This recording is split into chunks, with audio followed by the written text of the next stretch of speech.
மாற்றுத்திறனாளிகளுக்கான சிறப்பு குறை தீர்க்கும் முகாம் மாவட்ட ஆட்சியர் அலுவலகத்தில் நடைபெற்றது.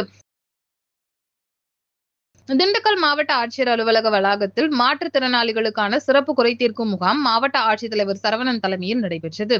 இந்த முகாமில் மாவட்ட ஆட்சித்தலைவர் அவர்கள் பேசியதாவது, தமிழ்நாடு முதலமைச்சர் அவர்கள் மாற்றுத்திறனாளிகள் நலனுக்காக பல்வேறு திட்டங்களை அறிவித்து செயல்படுத்தி வருகிறார்கள்.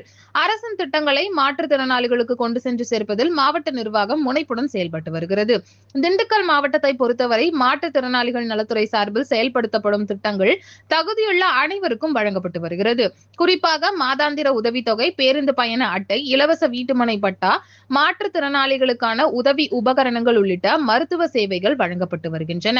கலைஞரின் கனவு இல்லம் திட்டத்தில் மாற்றுத்திறனாளிகளுக்கு 4% ஒதுக்கீடு வழங்கப்படுகிறது.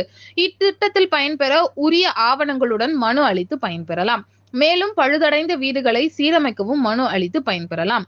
மேலும் சிறு தொழில் கடனுதவி, கல்வி உதவித்தொகை கோரி வரும் விண்ணப்பங்களும் பரிசீலிக்கப்பட்டு நடவடிக்கை எடுக்கப்பட்டு வருகின்றன.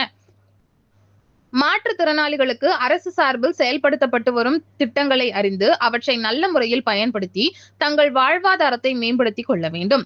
மேலும் சக மாற்றுத்திறனாளிகளுக்கும் இத்திட்டங்கள் குறித்து தெரிவித்து அவர்களையும் பயனடைய செய்ய உதவிட வேண்டும் என மாவட்ட ஆட்சித்தலைவர் பேசினார். இன்றைய கூட்டத்தில் 205 மனுக்கள் பெறப்பட்டன. அந்த மனுக்கள் மீது உரிய நடவடிக்கை மேற்கொள்ள சம்பந்தப்பட்ட அலுவலர்களுக்கு மாவட்ட ஆட்சித்தலைவர் அவர்கள் அறிவுறுத்தினார். இன்றைய தினம் பேட்டரி சக்கர நாற்காலி 5 பயனாளிகளுக்கு ரூபாய் 4.99 லட்சம் மதிப்பீட்டிலும், இணைப்பு சக்கரம் பொருத்தப்பட்ட பெட்ரோல் ஸ்கூட்டர் 6 பயனாளிகளுக்கு ரூபாய் 6.10 லட்சம் மதிப்பீட்டிலும், காதொலி கருவி 2 பயனாளிகளுக்கு ரூபாய் 6,400 மதிப்பீட்டிலும் என மொத்தம் 13 பயனாளிகளுக்கு ரூபாய் 11.10 லட்சம் மதிப்பீட்டிலான நலத்திட்ட உதவிகளை மாவட்ட ஆட்சித்தலைவர் அவர்கள் வழங்கினார்.